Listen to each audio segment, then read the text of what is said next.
Faida 3 za kumuonga mke wako ama kumuonga mwanamke unaoishi naye. Inawezekana ikawa sio mkeo, lakini ni mwanamke unaoishi naye kwa muda mrefu kama mke na mume. Sasa kuna faida 3 za kumuonga mke wako. Wanaume wengi wanakuwa na kasumba ya kufikiri kwamba kumpa mwanamke pesa ni kumnufaisha yeye, lakini leo nataka uwaze tofauti. Kumuonga mwanamke ama kumpa pesa mwanamke, faida zinarudi kwako wewe, na leo utazifahamu ni faida zipi hizo. Karibu sana, naitwa Mombeki Crispin, hii ni Mbeki TV. Faida ya kwanza utakayoipata kwa kumuonga mke wako ni upendo kuongezeka. Kwa nini nasema upendo kuongezeka? Sio mwanamke ndo akupende wewe, bali wewe ndo utazidi kumpenda mkeo. Kwa nini? Nadhani nitakukumbusha kitu kidogo. Kabla ya kumuoa ulivutiwa na yeye, ulimpenda, ndio ikafikia hatua ya kumuoa. Lakini utakuwa shahidi yangu, ndoa yenye muda mrefu wanaume uwaga wanaanza kuichoka ama kujisikia hawavutiwi tena na wake zao. Yaani unaanza kumuona yule mwanamke, kama nilikosea kumuoa, kama ningechelewa. Maana kuna wanawake wanatokea nje ambao unakuta ndio wazuri kuliko mkeo, wanavutia kuliko mkeo. Unatamani hata ungekuwa na wale, yaani bora usingeoa, ungempata yule mwingine, ungemleta ndani. Na hiyo wengine wanaenda mbali kabisa, wanaamua kuwa na michepuko nje ama wanaamua kuoa mke mwingine. Kwa nini? Kwa sababu wanahisi sasa mke wake hatoshi, mke wake havutii tena. Kwa wengi washawahi ku experience hii kitu. Mwanzo mke wako mwanamke unampenda mpaka anafikia tu unamuoa, ukimweka ndani upendo unaanza kupungua, unaanza kumuona kawaida. Unajua kwa nini unamuona wa kawaida? Ndio hapa inakuja sasa faida ya kuonga. Unamuona wa kawaida kwa sababu mkeo this time ajitunzi tena. This time havai tena vizuri kama alivyokuwa anavaa awali.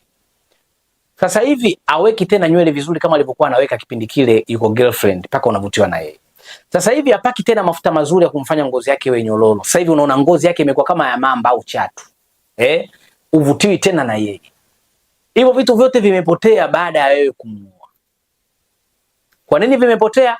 Kwa sababu haumtunzi tena mke wako. Sasa kwa sababu mke wako anukii, avai vizuri, apaki mafuta mazuri, uko nje unaona wanawake wananukia, wanawake wanaovaa vizuri, wanawake wenye nywele nzuri, wanawake wenye kucha nzuri. Ukirudi kwa mkeo vikucha vibubutu, vikucha vimekatika, vikucha kama vimeoza, nywele za kilioni, nywele zimefumukia umo, mafuta ana, sura imejaa chunusi. Unaanza kuona mke wangu mbaya, bora niende kwa wanawake. Lakini utakapoanza kumuonga ama kumpa pesa, maana yake ni nini? Yeye sasa naye ataanza kufanya matumizi yake binafsi. Na tunafahamu hakuna mwanamke asiyejipenda. Wanawake wote wanajipenda, tatizo ni uwezo tu wa huduma. Kwa utakapoanza kumuonga ama kumpa hela ya ziada kwa ajili ya mahitaji yake binafsi, maana yake ataanza kuvaa nguo nzuri huyu mwanamke. Akianza kuvaa nguo nzuri, maana yake ataendelea kukuvutia. Ataanza kujilemba huyu mwanamke. Akianza kujilemba, maana yake atazidi kukuvutia, atazidi kuwa mzuri, atazidi kuwa mrembo. Ataanza kupaka mafuta mazuri huyu mwanamke, atazidi kuwa mzuri.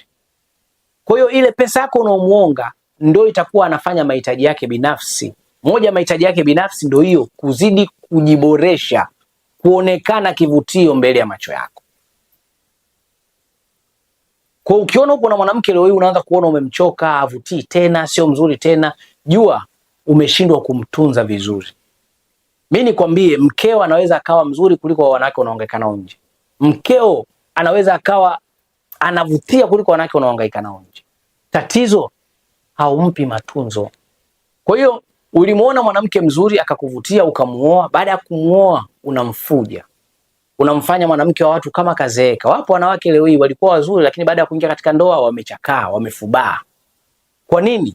Kwa sababu wanaume wengi katika ndoa tukishawaoa wanawake tunadhani tayari tushawamiliki. Kwa hiyo majukumu yetu tunafikiri ni yale tu ya kutoa hela ya mkate nyumbani, hela ya chakula nyumbani, hela ya shule nyumbani, hela ya kodi pale nyumbani. Basi kuhusiana na mahitaji binafsi ya mwanamke haufikiri. Sasa hiyo ni mbaya, kwa sababu utakosa faida ya kuvutiwa na mkeo. Ukishindwa kumhudumia mkeo katika mahitaji yake binafsi, huyu mwanamke atashindwa kujiweka vizuri mpaka akuvutie tena. Sawa? Kwa hiyo faida ya kwanza utakayoipata ya kumuonga mke wako ni kumpenda zaidi. Kwa nini utampenda zaidi? Kwa sababu ile huduma unayompa mke wako, maana yake na yeye ataenda kujiboresha katika mavazi, katika lesi wigi. Anaweza asiwe anapenda kuvaa lesi wigi, lakini ataweza kusuka nywele nzuri na kadhalika. Kwa always mwanamke wako atakuwa anakuvutia, hautajisikia tena tamaa ya kutaka wa nje. Ama unaweza ukamuona mwanamke nje ukasema no, wa kwangu nyumbani mzuri kuliko yeye, wa kwangu nyumbani anapendeza kuliko yeye, wa kwangu ana rangi nzuri kuliko. Yani still mke wako atakuwa bado unaweza akacompete na wanawake wa nje. Lakini kama umemweka mke wako ndani hapo, unamvalisha tu madela, misililia imechanika, nywele zimefumuka kama amefiwa, unamweka lafu, jua huo ni msiba wa kwako my friend. Kama mkeo ndani atakuwa lafu, yuko ovyo ovyo, hiyo ni changamoto itakurudia wewe mwenyewe, kwa sababu utaanza kupoteza kuvutiwa na yeye. Na ndio ndoa nyingi za siku hizi wanaume hawavutiwi na wake zao.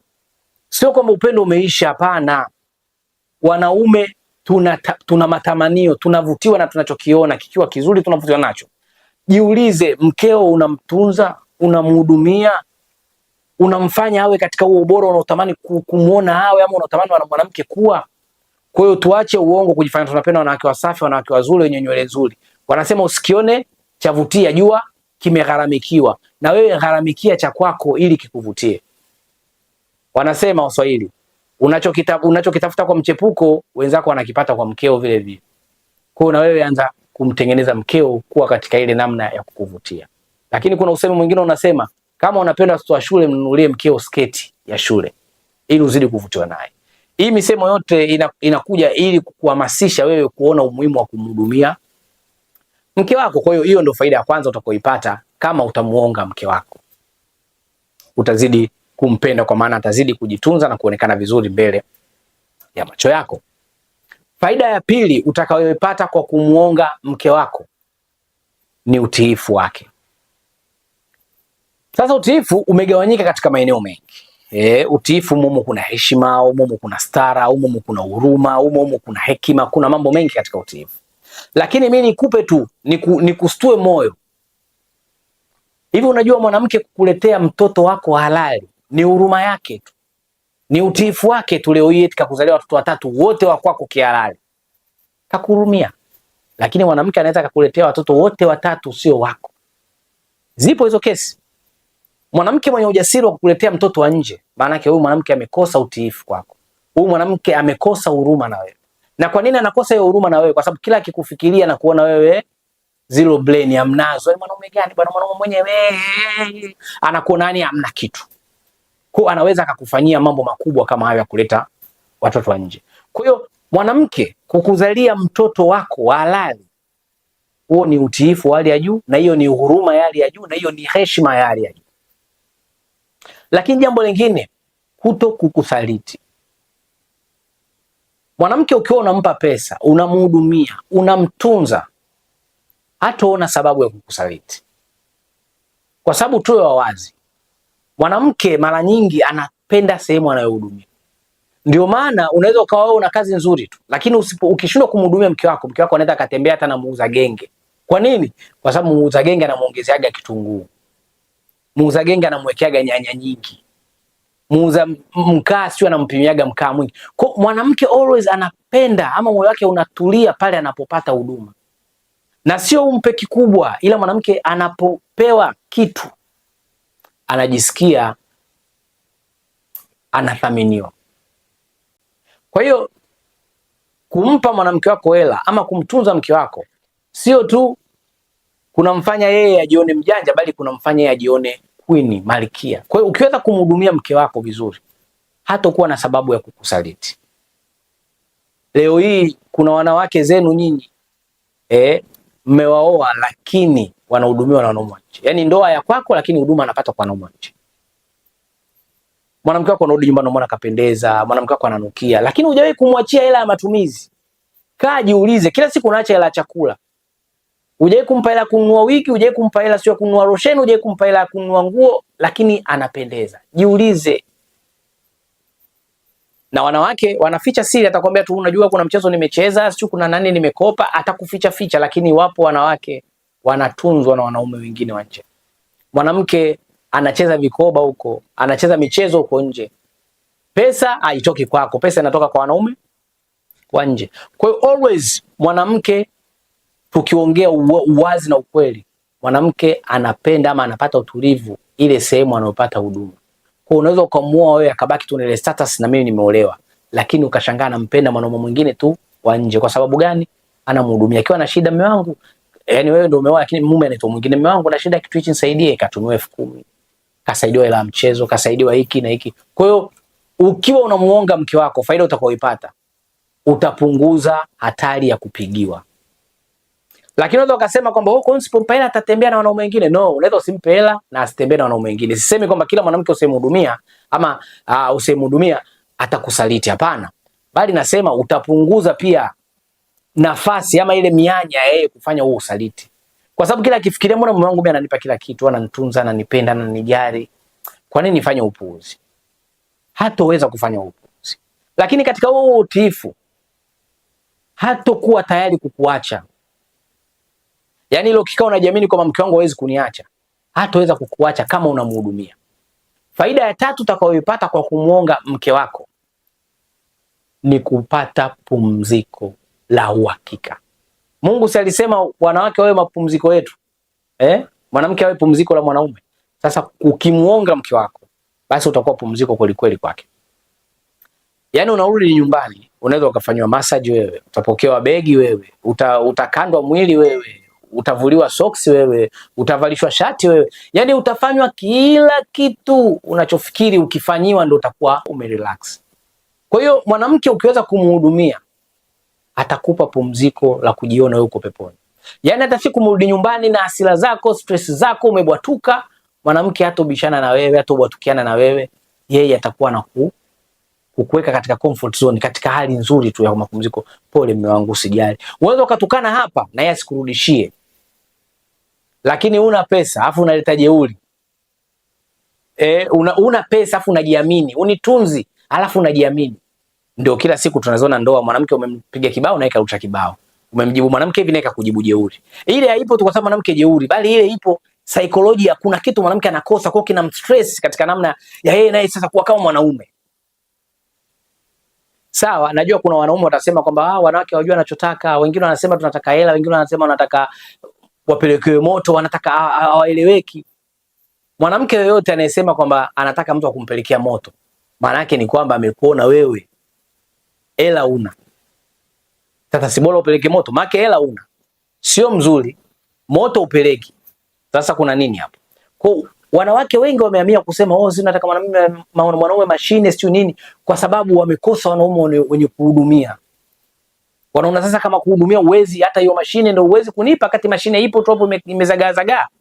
Ndio wanakimbilia sasa kusema basi nipe mashine hata kidogo nipate sababu ya kusema nipo katika mahusiano yenye kueleweka. Lakini trust me, mwanaume mwenye pesa na mwenye kuhudumia ndio ataheshimiwa hata kama akiwa kibamia. Ndio atakayependwa hata kama akiwa kibamia ama apeleki moto vizuri. Ndio atakayeogopwa. Yaani huyo akipiga simu huyo mkeo mwanamke anaweza akakimbia hadi akajikwaa kwenda kuipokea. Huyo akipiga simu moja mwanamke huyu, ila wewe mkeo unakaa naye ndani, lakini ukipiga simu nani huyo, baba Amina, achana naye, nitapokea baadaye.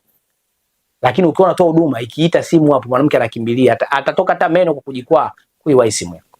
Kwa mwanaume anegharamikia ama anemtunza mwanamke, huwezi kuona mwanamke anahangaika eti una nguvu za kiume, jitahidi, mbona kimoja chali. Utashangaa mwanaume mwenyewe anapiga kimoja na anatulia tu na anapepewa, pole mume wangu, wewe pumzika baba, pumzika. Na katika akili yako ushaanza kufikiria kwamba anapigiwa. No, hapa nazungumzia kuhusiana na wanawake wenye akili. Kama unataka kufaidi ndoa yako, kama unataka kumfaidi mwanamke vizuri, muonge, mpe pesa, mhudumie, mtunze, utamfaidi. Leo unaweza kulalamika mke wako hajui kukatika. Kuna sehemu hujamfikisha wewe. Wewe weka vitu vyako, wewe mtunze vizuri, utaona atakufanyia vitu vya ajabu. Unalalamika mke wangu hajui mapenzi, mke wangu mbona hajui kumwendo mume, mke wangu yupo tu ndani. Yupo tu kwa sababu wewe mwenyewe anakuona upo tu.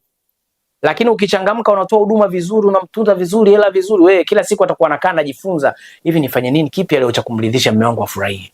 Kwa sababu wakati wote yuko kwenye attention ya kuhakikisha mwanaume wangu awe na utulivu, awe salama, ili asiniache akaenda kuwatafuta wengine. Kwa always anapambana usije ukatamani mwanamke mwingine.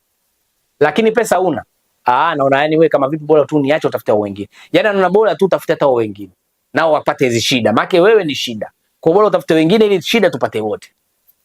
Sawa? Kwa nilitaka tu kukuletea uweze kuzijua faida za kumuonga mke wako. Na hii iko vice versa. Maana yake usipomuonga, hizi ndio hasara utakazozipata. Maana yake usipomuonga utampata mwanamke ambaye hatakuvutia machoni, na asipokuvutia maana yake ndoa itaendelea kuwa na migogoro. Migogoro ndani ya ndoa haishi.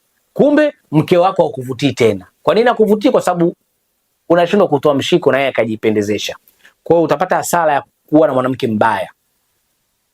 Sawa? Sio kwa wanawake hawajipendi, hakuna mwanamke asiyojipenda, bali matunzo baba, wewe ndio utoi matunzo, kosa ni la kwako mume. Lakini hasara ya pili utakaoipata, utakosa mwanamke mtiifu kwako. Hatakuwa anakutii. Ndio ile unaongea huku yeye anakujibia chooni. Wewe unaongelea kule akakujibu hivi. Fanya hiki kafanya kile. Kila siku migogoro, mwanamke akuheshimu. Mwanamke wangu ana adabu kabisa bwana. Mwanamke wangu malaya. Leo nimesikia kagongo huku, leo kagongo huku. Hiyo misukosuko utaipata. Ndio hasara utakaoipata kama hautamuonga mke wako. Hasara ya 5, nyumba itageuka kuwa sehemu ya vita. Kama unasema mimi sipendage kurudi nyumbani kwa sababu mke wangu ana mdomo kingi, basi huo mdomo utaendelea kweli kweli. Kama haujaweza kumhudumia vizuri mkeo. Lakini ukiwa unamhudumia vizuri na uhakika, nyumbani kwako patageuka pepo ndogo. Hizo ndio faida 3 utakazozipata za kumuonga mke wako. Kama hili somo limekufundisha kitu, naomba unaandikia katika comment hapo, tutasoma, tutachati na tutaongea mambo mengi sana. Na wewe mwenye changamoto yako binafsi, unataka kuzungumza na mimi, nitafute kwa namba zangu za simu hizo, tutaongea mambo mengi sana na nitakusaidia kama una changamoto yoyote ile ya mahusiano. Ulikuwa na mimi Muombe Crispin mwanzo mpaka tunapoelekea mwisho wa video hii ama somo hili ndio mwanzo wa somo linalofuata. Usikose kutazama masomo yangu mengine. Hadi wakati mwingine tena tukutane katika video inayofuata. Bye bye.